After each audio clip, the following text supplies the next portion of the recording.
sont au pouvoir de la langue. Quiconque l'aime en mangera les fruits. Ça veut dire quoi? Tu récoltes des fruits de ta langue. Celui qui est se déguise. La Bible est en train de nous dire que par la bouche, on porte des masques. Il y a beaucoup de gens ici, c'est leur bouche là qui est leur masque. Si vous voulez que Christ vive votre vie, vous devez comprendre l'importance de parler la parole, de vous conformer à sa parole. Pourquoi? Parce que la parole de Dieu ou la parole d'un homme est ce qu'il l'identifie dans le monde spirituel. Ton identité dans le monde spirituel, ce sont tes paroles, tes confessions. Les paroles d'un homme lui donnent une identité. Quand Josué et Caleb sont arrivés, ils ont parlé différemment des autres. Quand Satan a écouté les confessions, il a dit « Waouh, ceux-là, ils connaissent Dieu. Ceux-là, ils ne connaissent pas Dieu. » Dans le monde spirituel, tu es identifiable par tes paroles. Ça veut dire quoi? La parole est dans le spirituel, ce que l'écriture est dans le physique.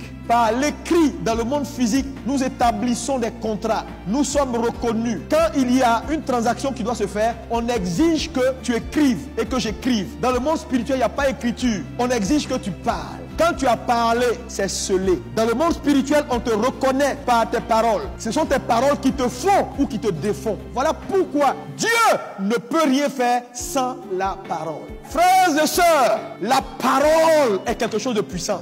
Voilà pourquoi la Bible pouvait dire au commencement était la parole. La parole était avec Dieu et la parole était Dieu. Tout a été fait par la parole. Rien de ce qui a été fait n'a été fait sans la parole. Dieu a fait toutes choses par sa parole. La Bible dit il est celui qui appelle les choses qui ne sont pas comme si elles étaient. Quand la chose n'a pas de forme, Dieu lui appelle la chose et la chose a une forme. La parole est créatrice. La parole crée. La parole révèle. La parole identifie. La parole c'est tout. Voilà pourquoi tu ne dois pas jouer avec tes paroles si tu veux réussir.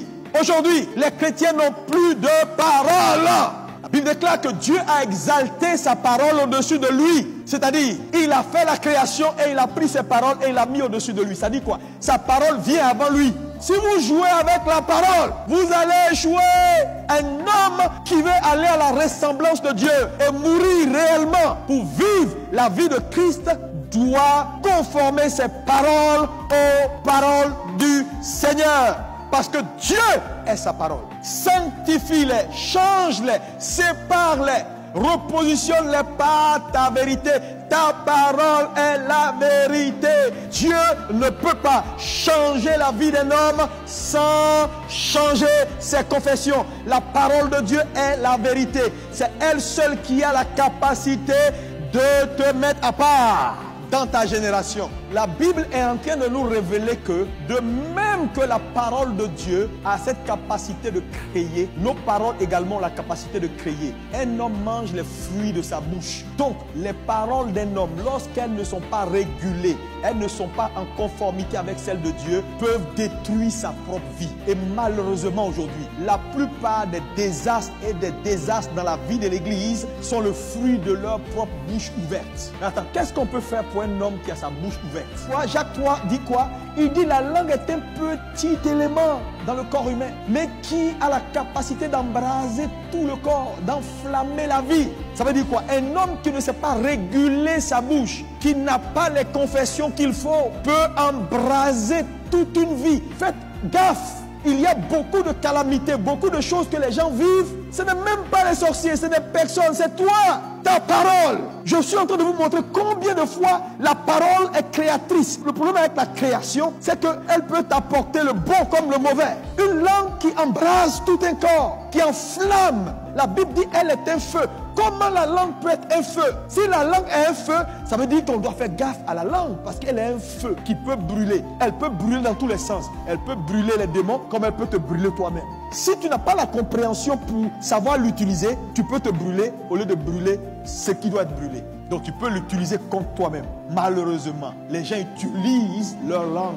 contre eux-mêmes. Voilà pourquoi nous avons autant de calamités, autant de difficultés. Les gens ne s'en sortent pas. On prie, on fait tout. Rien ne marche dans leur vie parce qu'ils entretiennent des mots. Ils ont dans leur bouche des choses qui n'accomplissent pas la volonté de Dieu. Et si dans ta bouche, tes confessions sont en déphasage avec celles de Dieu, tes expériences seront en déphasage avec celles de Dieu. Parce que la parole est créatrice. C'est ce que tu entretiens dans ta bouche qui grandit dans ton cœur. Et c'est du cœur que sortent les directions de la vie. Si de l'abondance du cœur, la bouche parle, ça veut dire que c'est de l'abondance de la bouche que le cœur se remplit.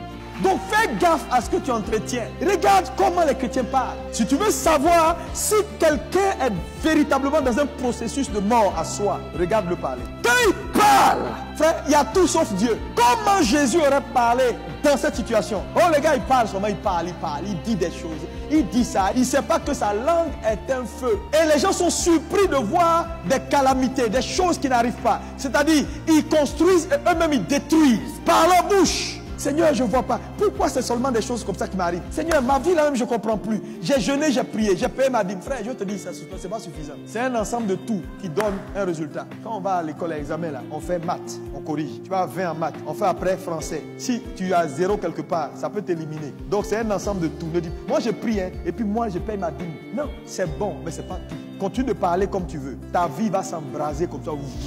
Tu mets essence sur toi-même, essence. Que Dieu t'épargne au nom de Jésus-Christ de Nazareth. Que ce matin tu comprennes que le petit instrument qui est dans ta bouche là a la capacité de changer ton histoire. C'est ce que tu entretiens ici qui remplit ton cœur. Et ce qui remplit ton cœur est ce qui va diriger ta vie. Que tu le veuilles ou pas. Parle en langue, sois professeur d'université et érudit de la parole. Tu auras la parole dans ta tête, mais les expériences de ce qui est dans ton cœur. C'est pourquoi vous voyez voir des gens, ils ont tout, ils comprennent la Bible, ils font tout, mais mon ami, ici, ça ne marche pas. Les trucs, leur cœur est rempli.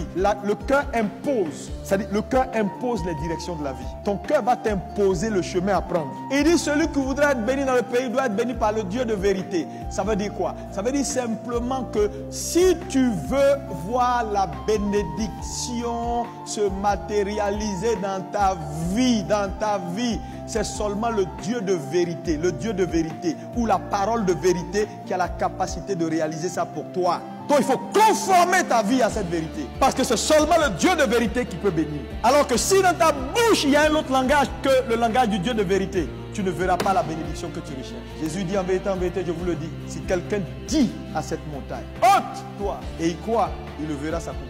Jésus dit, les hommes rendront compte de toutes les paroles vaines qu'ils auront prononcées au dernier jour. Qu'est-ce que cela veut dire? Cela veut dire qu'une parole vaine, c'est quoi? C'est toute parole qui n'accomplit pas les desseins de Dieu. Arrêtez de parler et de parler. Une parole qui n'accomplit pas les desseins de Dieu, la Bible dit tu rendras compte. Mais c'est dangereux parce que le chrétien n'est pas censé arriver au jugement. Mais quand Dieu dit que tu seras jugé pour ça, ça veut dire que ta parole va te perdre. Bien que tu sois dans l'alliance abrahamique, la parole est capable de te perdre. Donc là où tu n'étais pas censé arriver au jugement, tu vas arriver au jugement à cause de ces paroles. Donc la parole d'un homme peut le perdre, peut perdre ton âme. Celui qui parle beaucoup ne manque pas de péché.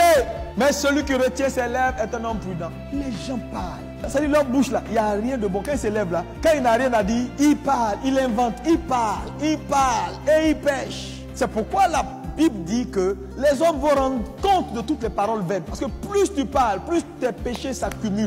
Il y a des choses sur lesquelles on ne fait pas de commentaires.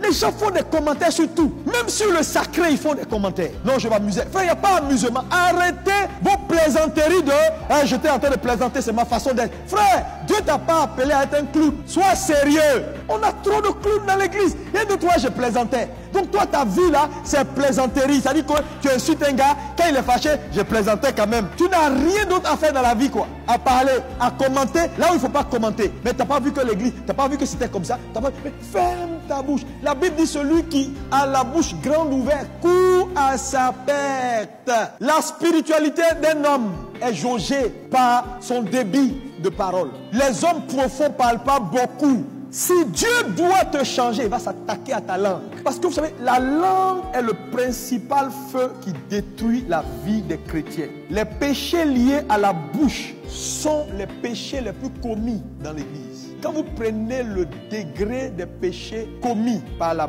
bouche des chrétiens, en termes de pourcentage, c'est le plus grand. Donc, si Dieu doit te transformer, il va toucher ta bouche. C'est pourquoi, quand il voulait envoyer Ésaïe, la Bible dit qu'il utilisait une braise pour toucher ses lèvres. Si Dieu ne sanctifie pas ta bouche, tu ne peux pas être utile en ses mains. Non, non, non, ta bouche va te perdre. Le péché universel de l'église, c'est les péchés de la bouche. Les chrétiens parlent trop.